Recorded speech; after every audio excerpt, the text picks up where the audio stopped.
Hey guys, I'm back. Welcome to the gray stage. It's about 48 hours after I did my initial unboxing video of the IWI Masada. And I've gotten a number of questions. Thanks for the feedback in the comments in the video section for that unboxing and first review. I had a couple of misses of it. Plus you guys have a bunch of comments and questions because there are other videos popping up. And obviously this is a hot pistol. So I've come back out just a short 48 hours later to kind of recap some of those comments and maybe clear some things up where there's some confusion from a lot of people who are maybe on the fence about either ordering one of these or going and picking one up. So today it's going to be pretty fast. It's going to be raw.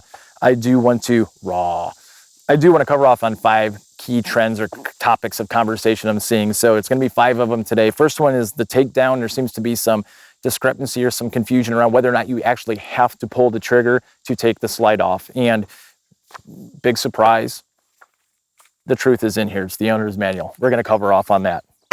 Second one, this was kind of an oversight on my part. I was so excited to get shooting. I didn't really talk a whole lot about the magazines for the IWI Masada. So today I bought out a bunch of mags and we're going to kind of cover off on if there's any compatibility options out there other than the actual IWI mag for the Masada.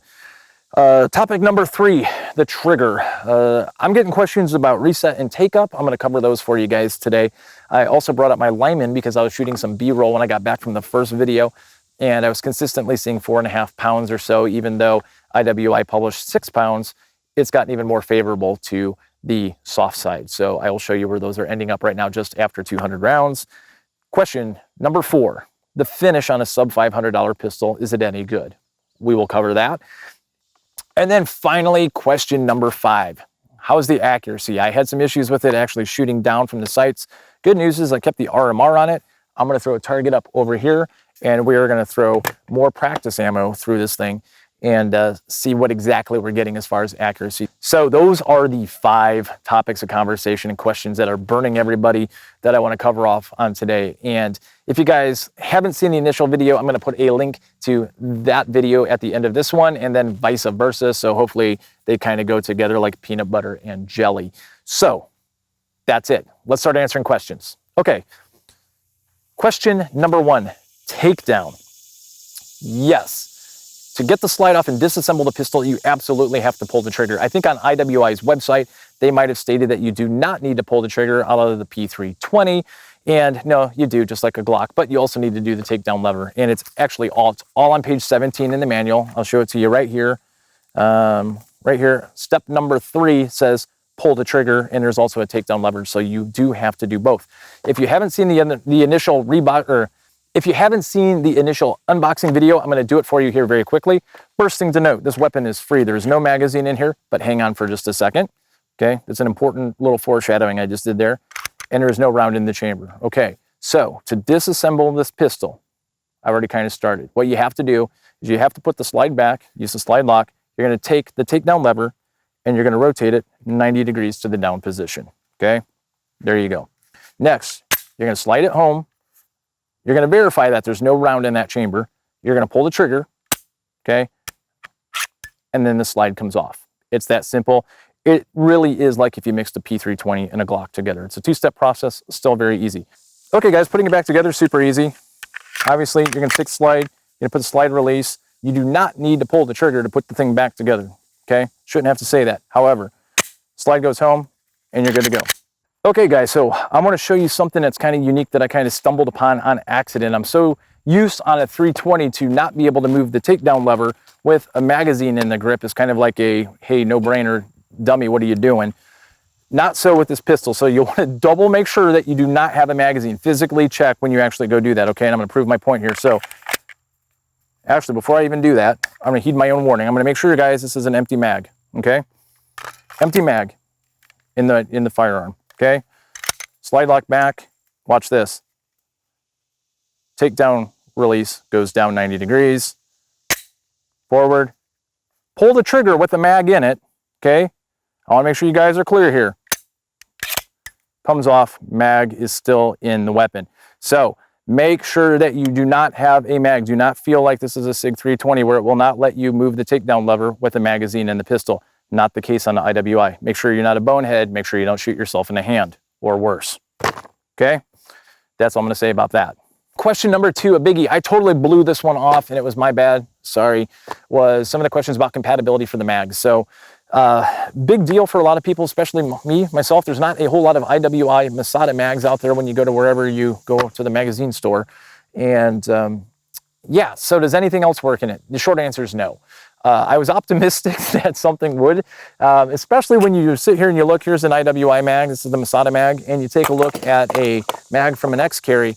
Boy, don't those look similar. I was super excited until then you look and see that the retention holes for the locking mechanisms are in 2 different places. So yeah, the mags are kind of like, again, if you mix the backside, you know, it looks like a Glock mag as opposed to a SIG mag, right? However, the side profile looks undeniably SIG. But if we try and slide them in there, it's a no-go, and I'll show you why here in a second. So first one, just to prove that it's a working gun. Okay, that's the IWI mag. Works fine. Similarly cut X-Carry mag. It's also 17 rounds. Too tight, doesn't go. Okay. Next, Glock mag, right? Way fatter, doesn't go. However, if you take a mag from a P226, also has the diamond rhombus, you know, depression up on top. Watch this. Goes in. However, the 226 mag does not lock. Okay. Maybe for bonus footage, I'll actually just hold this in manual and see if I can get it to fire for an emergency use scenario only. I will try that here in just a second. Okay. Hold on to that thought. And then finally, a regular old P320 mag also doesn't fit, just for completeness sake. Okay. So those are the mags. Unfortunately, right now it looks like you have your option of IWI Masada mags. So that answers that question. Okay, guys, let's talk about the trigger. So IWI published it. It's a 6-pound factory trigger on their website and, you know, all their media. And I've actually found when on my first video, when I did it, I found it to be closer to 4.5 pounds. Well, after 200 rounds, I've got my lineman here. I'm going to show you here very quickly. I'm finding it has actually creeped down closer to 4 pounds. So, and I am getting some sub 4 pound readings, like in the 3 pound, 10 ounce. So think about like 3 3/4 range. So that's kind of breaking in nicely. So just wanted to kind of throw that out there for you. But the questions I've been getting on the trigger are about take up and reset. So let's take a look at that. I'm free and clear here, nothing in here. Okay. So the take up itself is about 4 millimeters. Okay. It's got a nice little wall, a little bit of sponge, not bad, but the break is clean. Okay. Reset, about the same 4 millimeters. You can see that travel has not reset. Okay. You see that? Actually, yeah, it's about 4 to 5 millimeters, and there went the click. Okay, so there's the reset. It's a factory trigger. It's not an SRT or anything like that. I just want to throw that out there. It is a factory trigger. It's got what you would expect as far as take up and reset. Not too mushy. It's nice and clean, and it's very audible. Reset. Ping. There you go. Okay, hopefully that answers that question. Question number 4 is about the finish on a sub $500 pistol. It's fine. There's no tool marks. It looks great. There's no orange peeling or any defects or anything like that. It doesn't look shoddy. It looks absolutely top notch. Of course, you got a plastic grip here. So, you know, you're probably going to get some scuffing on it. You know, your normal plasticky type of just scuffs from the wear marks and things like that. But everything else on here looks absolutely fine. No issues whatsoever. Looks great. Good job, IWI. Accuracy, have no idea. I'm just kidding. So, as you guys can see here, I've got a backstop in about 10 minutes here. I'm going to throw one up there and we're just going to start hammering some more ball ammo at it. And we're going to see what kind of groupings we get at normal practice ranges. Nothing crazy, not 25 yards or anything like that, but just, you know, 10, 15 feet. And I'll tell you where I'm shooting from just so you guys get that. But I'll throw the cameras up there and we will take a look at practice ammo. Okay, that's it. Let's get shooting. Okay, here we go. It's the 17 round mag. Of course, I'm not going to be shooting super match or anything like that here. I'm just going to be plunking away.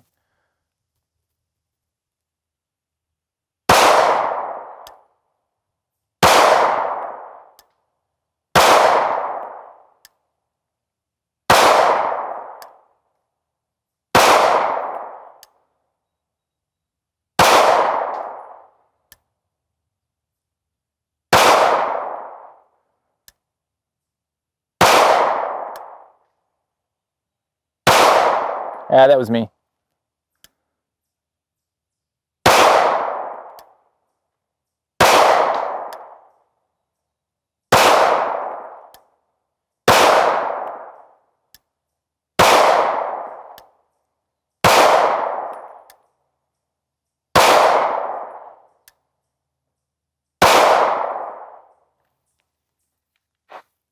Yeah, not too shabby.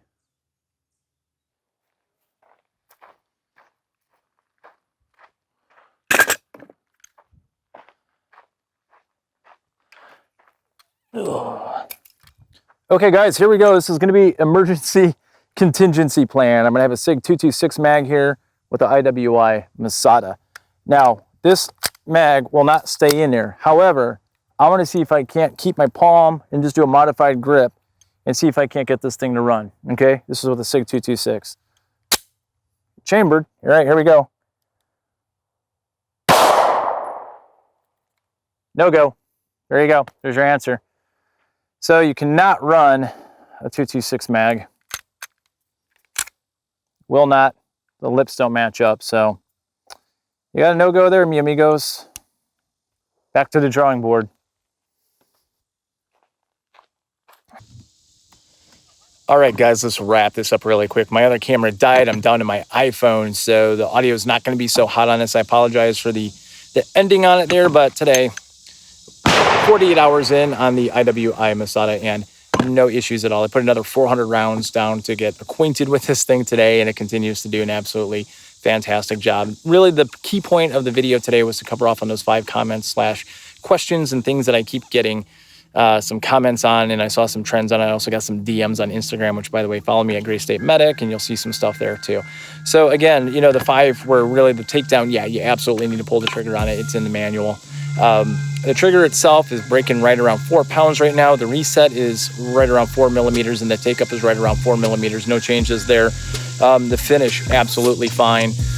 You know, nothing changed since the beginning of the video. And then finally, the accuracy, you guys can see back there. I was plunking away, had absolutely no issues whatsoever with these things. And then the only other thing too is the mags. Obviously, it looks like right now the only solution that is out there for the IWI Masada is the IWI mags. I haven't found any compatibility with any Glock or SIG mags, even though they look a lot like the SIG mags. I even tried forcing that 226 in there, and the lips on the magazine aren't quite right, so I wasn't able to chamber, and that was the only failure technically. But it's not a failure on the pistol itself because I was putting something in it that wasn't supposed to be there, so it gets a pass. So that's basically it. Hope you guys enjoyed this. You know, I'm going to put a link to the unboxing video, which was the first one, at the end of this one. If you haven't seen it, go check it out. And until next time, stay safe.